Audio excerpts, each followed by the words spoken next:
Once in a quiet town nestled between rolling hills and woods lived a boy named Lucas. He was 11, with large curious eyes and a mind filled with questions he rarely spoke aloud.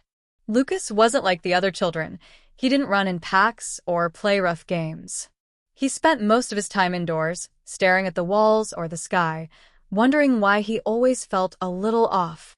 There was one thing he hated most in the world: his shadow. It sounds silly, doesn't it? But Lucas wasn't just scared. He feared his shadow like it was a monster. Every time the sun stretched his shape on the ground, long and dark and twisted, he would flinch. He thought the shadow was mocking him.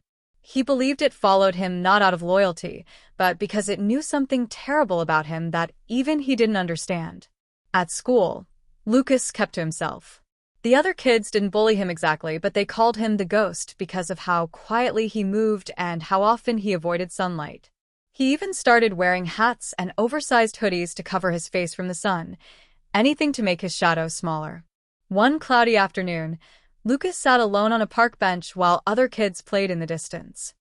He didn't notice when an old man walked up and sat beside him. The man said nothing for a while. Then he spoke, not looking at Lucas. "You know, shadows only exist because there's light." Lucas frowned. "What? You only see your shadow because the light sees you first," the man continued, smiling gently. Lucas didn't reply. He thought about that sentence all night. That's when it started, the change. That night, unable to sleep, Lucas stood in front of his bedroom lamp and stared at his shadow on the wall. It didn't seem so scary now.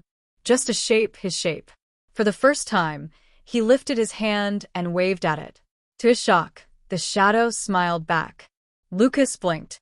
Was he imagining it? The shadow didn't speak, but it stepped forward. It didn't look creepy anymore.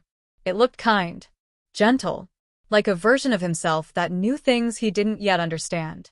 "You're not afraid of me?" Lucas whispered. The shadow tilted its head and placed a hand on its chest, then pointed to Lucas's heart. In the nights that followed, the shadow returned. Not always, but when Lucas needed it most, when he felt rejected at school or invisible at home. Each time, the shadow would appear and simply be there, listening, nodding, sometimes mimicking Lucas's silly dances or drawing shapes on the wall beside him. It never said a word, but Lucas understood. This wasn't some ghost haunting him. It was a part of him, the part he had hidden, buried, rejected. His fears, his sadness, his loneliness, and also his creativity, his strength, and his dreams.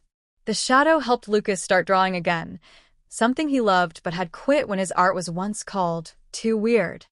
It was the shadow who sat beside him during a rainstorm when he felt like crying but didn't want anyone to see.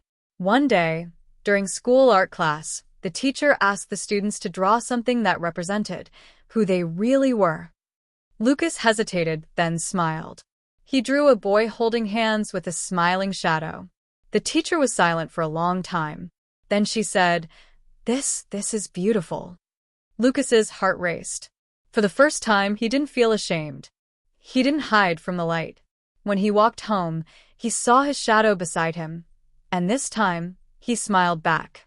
From that day on, Lucas changed. Not all at once, but slowly, deeply. He still had bad days. He still felt out of place sometimes. But now, he didn't run from his shadow. He talked to it. He danced with it. He learned that light and darkness weren't enemies. They were both parts of him. And most importantly, he realized he didn't need to be fixed. He just needed to be seen by himself. So, if you're watching this and you feel like something about you is broken or unworthy, remember, your shadow follows you because it belongs to you. It's your fears, your hopes, your secrets, and your strength. Don't fear it. Don't fear yourself. Light and shadow both belong to us. The parts we hide are often the ones that make us whole. If this story touched you, don't forget to like, subscribe, and share it with someone who needs to hear. You are enough, even in your darkest moments.